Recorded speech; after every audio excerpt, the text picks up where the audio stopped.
मध्य प्रदेश में लगातार पीडब्ल्यूडी विभाग के कामकाज पर सवाल उठ रहे हैं। सवाल इसलिए उठ रहे हैं क्योंकि निर्माण की गुणवत्ता काफी खराब है। रायसेन जिले के बरेली पिपरिया मार्ग का नया गांव स्थित पुल धराशायी हो गया। इस पुल के गिर जाने के कारण 4 लोग घायल हो गए।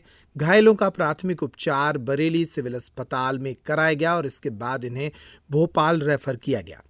पुल लगभग 40 वर्ष पुराना था और नीचे की तरफ हाल ही में रिपेयरिंग का काम भी चल रहा था। थाना प्रभारी, एसडीओपी, तहसीलदार मौके पर पहुंचे और बचाव का कार्य शुरू किया गया। एक मोटरसाइकिल पर जैत सीहोर के निवासी थे, दूसरी पर बरेली धोखेड़ा निवासी 4 लोग इस हादसे में घायल हुए। हादसे के बाद मध्य प्रदेश के पीडब्ल्यूडी मंत्री राकेश सिंह ने क्या कहा वो भी सुनिए। जैसा अभी अभी आपने कहा कि काफी पुराना एक पुल रायसेन रोड पर गिरा है, अभी अभी इसकी जानकारी मिली है। Madhya Pradesh road development corporation के अधीन वो ब्रिज है और इसकी सूचना मिलने के साथ ही मैंने एमडी से बातचीत की है। जो प्रारंभिक जानकारी आई है वो ऑलरेडी आइडेंटिफाइड था और उस पर रिपेयरिंग का काम भी चल रहा था, लेकिन इसी दौरान ये हादसा हुआ है जो निश्चित रूप से नहीं होना चाहिए था। और इसके कारणों पर विस्तृत चर्चा के लिए भी मैंने कहा है और विस्तृत जानकारी के लिए भी मैंने कहा है। तो विस्तृत जानकारी के साथ ही आपको विस्तार से हम जानकारी दे पाएंगे इसके कारणों के बारे में। लेकिन इतना मैं जरूर कहना चाहता हूं कि इसके लिए जो भी दोषी होंगे उनके खिलाफ निश्चित रूप से कार्रवाई होगी। भ्रष्टाचार के आरोप बार-बार सही लगा रही है, इसलिए सही लगा रही है कि आखिरकार ये तो उनके ही कार्यकाल का बना हुआ पुल है। देखिए, ऐसे में ये राजनीति करना दुर्घटनाओं पर अच्छा नहीं है। ये घटनाएं नहीं होना चाहिए। अब जो उनके कालखंड के बने हुए पुल हैं उसमें भ्रष्टाचार है तो फिर बेहतर है कि वो ठीक से बता सकते हैं।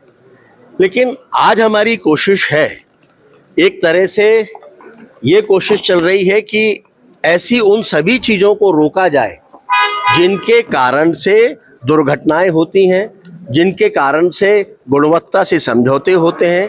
और इसीलिए माननीय मुख्यमंत्री जी के नेतृत्व में लोक निर्माण विभाग एक तरह से नए तरह से चीज़ों को समायोजित करने में अपने कार्य को पूरा कर रहा है और मैं उम्मीद करता हूं कि आने वाले समय में इसके बेहतर परिणाम सामने आएंगे।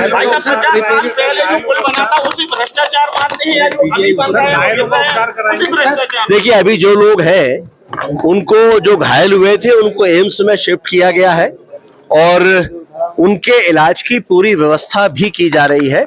4 लोगों की जानकारी है, 2 मोटरसाइकिलें शायद गिरी थी, उसमें 4 लोग सवार थे। उन सभी को एम्स में एडमिट करके और उनके इलाज की व्यवस्था भी की जा रही है। रिपेयरिंग का काम चल रहा था लेकिन आवागमन उसको रोका नहीं गया था। मैंने कहा कि इसीलिए इन सारे कारणों पर जानकारी लेकर, देखिए, आवागमन रोकना भी बहुत आसान नहीं है। आजकल इतना हैवी ट्रैफिक होता है और उसके बाद अगर आवागमन पूरे तरीके से रोक दिया जाए तो वो भी एक कारण असंतोष का बनता है। लेकिन फिर भी अगर आवागमन रोकना आवश्यक था तो वो रोका क्यों नहीं गया, ये तकनीकी रिपोर्ट के साथ ही स्पष्ट होगा। और मैंने कहा इसकी जानकारी लेकर जो भी दोषी हैं उनमें से किसी को भी बख्शा नहीं जाएगा। इस मामले में मध्य प्रदेश के एक और मंत्री विश्वास सारंग की प्रतिक्रिया भी सामने आई। उन्होंने कहा कि जो घायल हुए हैं उनको उचित इलाज दिया जाएगा और मामले की जांच होगी। घायल है तो उसको भी उचित इलाज मिलेगा और क्या कुछ हुआ है इसकी पूरी जांच होगी। सर, देखा जाए तो प्रश्न जो है उसको लेकर कह रहे हैं कि प्रश्न बदल दिए गए तमाम। कोई प्रश्न ना बदले गए, ना सरकार प्रश्न बदलती है, ना उत्तर देने से बचती है। हम उत्तर भी देना चाहते हैं और हम हर तरह से विधानसभा के मंच का सदुपयोग करना चाहते हैं, जहां एक और कानून बनाने के लिए तो उसके साथ ही जनता की समस्याओं के निराकरण। सर, श्रद्धांजलि को लेकर एक आपत्ति है। मुझे आश्चर्य होता है कि लगातार कांग्रेस और कांग्रेस का विधायक दल विधानसभा की गरिमा को तार तार कर रहा है। एक सत्र से दूसरे सत्र के बीच में यदि दुर्भाग्य से किसी की मृत्यु हुई है, उसके बारे में विधानसभा सचिवालय पूरी तरह से नाम संकलित करके शोक प्रस्ताव प्रस्तुत करता है और उस पर यहाँ पर माननीय मुख्यमंत्री जी, नेता प्रतिपक्ष जी और सदन का कोई सदस्य श्रद्धांजलि देना चाहता है तो वो देने का अधिकार रखता है।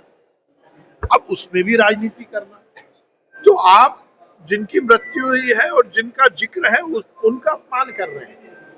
ये विधानसभा नियम और कायदे से चलेगी।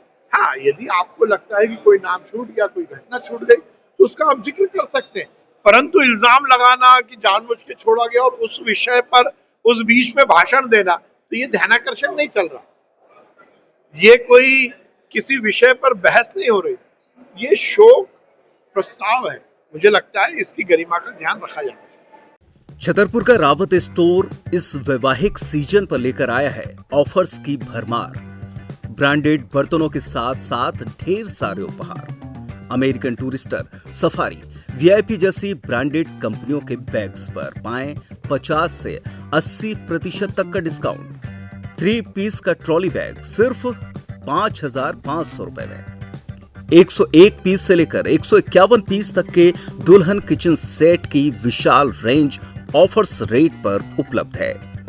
शादी विवाह के लिए स्टील, पीतल, तांबे और कांसे के बर्तनों की विशाल रेंज आकर्षक दामों पर उपलब्ध है। शादी विवाह में दिए जाने वाले गिफ्ट आइटम का अनूठा संग्रह, इसके साथ ही मिट्टी के बर्तन, ग्लासवेयर आइटम, क्रॉकरी और प्लास्टिक आइटम की आकर्षक रेंज हार्डवेयर और होम अप्लायंसेस पर भी उपलब्ध है। तो रावत स्टोर्स पर आइए और पाइए शादी की खरीदारी का किफायती मौका।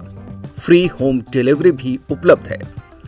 अधिक जानकारी के लिए हमें व्हाट्सएप कॉल या इंस्टाग्राम पर फॉलो कर सकते हैं। हमारा पता है रावत स्टोर्स, चौक बाजार, पुराना उपभोक्ता भंडार, छतरपुर।